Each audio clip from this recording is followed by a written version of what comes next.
اچھا، تو ڈاکٹر عبد القدیر خان کی پیچیدہ کہانی کو اگر سمجھنا ہے تو ہمیں اس کی شروعات شروع سے نہیں بلکہ انجام سے کرنی ہوگی۔ ذرا تصور کریں، ہزاروں کا مجمع ہے، ہر طرف غم کا عالم۔ لوگ انہیں صرف ایک سائنسدان کے طور پر نہیں دیکھ رہے تھے، ان کے لیے وہ پاکستان کے محافظ تھے، ایٹمی پروگرام کے بانی، وہ شخص جس نے ملک کے دفاع کو آپ کہہ سکتے ہیں کہ ناقابل تسخیر بنا دیا تھا۔ لیکن جیسے ہی آپ پاکستان کی سرحدوں سے باہر دیکھتے ہیں، کہانی ایک دم سے بدل جاتی ہے۔ دنیا کے لیے وہ ایک بالکل مختلف شخص تھے، یہاں تک کہ CIA کے ڈائریکٹر نے تو انہیں کرۂ ارض کے خطرناک ترین انسانوں میں شمار کیا۔ تو پھر سوال یہی پیدا ہوتا ہے کہ آخر یہ کیسے ممکن ہے؟ ایک ہی شخص اپنے ملک کے لیے ایک قومی ہیرو، ایک محسن، اور باقی دنیا کے لیے خطرناک ویلن۔ آئیے اسی پہلی کو سمجھنے کی کوشش کرتے ہیں۔ اس پیچیدہ شخصیت کو سمجھنے کے لیے ہم ان کی زندگی کے 6 اہم حصوں پر ایک نظر ڈالیں گے۔ تو سب سے پہلے بات کرتے ہیں کہ وہ کون کے ہیرو بنے کیسے، اور ایٹم بم بنانے کے پیچھے اصل وجہ کیا تھی۔ دیکھیں، ڈاکٹر خان کے اس پورے مشن کی جڑیں ایک بہت بڑے قومی صدمے میں ہیں۔ 1971 میں پاکستان کا ٹوٹنا، اس کا زخم بہت گہرا تھا، اور پھر صرف 3 سال بعد 1974 میں بھارت نے ایٹمی دھماکہ کر دیا۔ اس نے خطے میں طاقت کا سارا کھیل ہی بدل دیا۔ خود ڈاکٹر خان نے کہا تھا کہ یہ ایک ایسی شکست تھی جس کا جواب صرف ایٹمی طاقت بن کر ہی دیا جا سکتا تھا۔ اور بس اسی جذبے سے سرشار ہو کر یورپ میں کام کرنے والے ایک پاکستانی میٹلرجسٹ نے سیدھا پاکستان کے وزیر اعظم ذوالفقار علی بھٹو کو اپنی خدمات پیش کر دی۔ اور قسمت دیکھیے، وہ بالکل صحیح وقت پر صحیح جگہ موجود تھے۔ وہ یورینکو نامی ایک کمپنی میں کام کر رہے تھے جو اس وقت یورپ کی سب سے ایڈوانسڈ اور خفیہ نیوکلیئر ٹیکنالوجی کا گڑھ تھی، اور ڈاکٹر خان ٹھیک اس کے بیچوں بیچ تھے۔ اور یہیں سے شروع ہوتی ہے تاریخ کی سب سے بڑی نیوکلیئر جاسوسی کی کہانی۔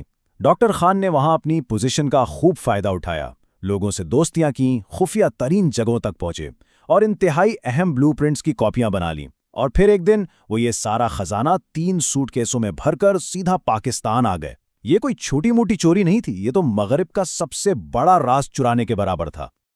اچھا، جب وہ پاکستان پہنچے تو ایسا نہیں تھا کہ سب کچھ آسان ہو گیا۔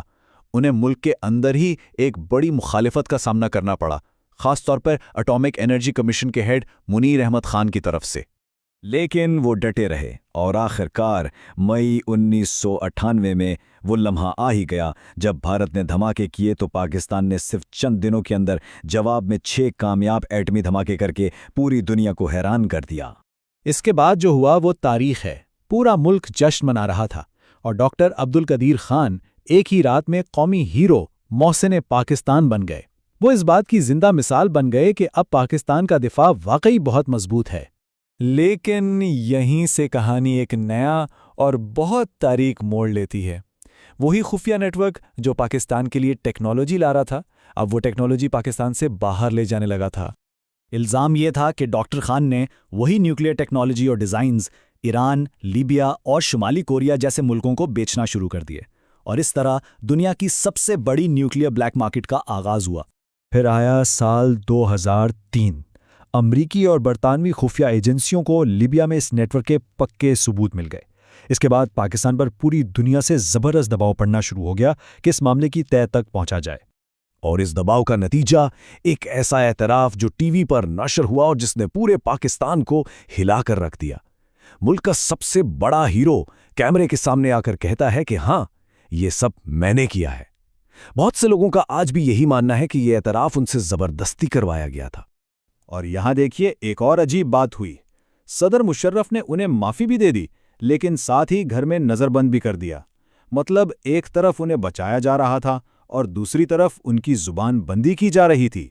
اور بس یہیں سے وہ بڑی بحث شروع ہوئی کہ کیا ڈاکٹر خان اکیلے یہ سب کر رہے تھے یا انہیں قربانی کا بکرا بنایا گیا۔ اور یہی وہ تضادات ہیں جو ان کی پوری شخصیت اور وراثت کو بناتے ہیں، ایک ایسی میراث جس کی 2 بالکل الگ الگ کہانیاں ہیں۔ پاکستان کے اندر دیکھیں تو وہ ایک محسن ہے، ایک محافظ جس نے ملک کو محفوظ بنایا۔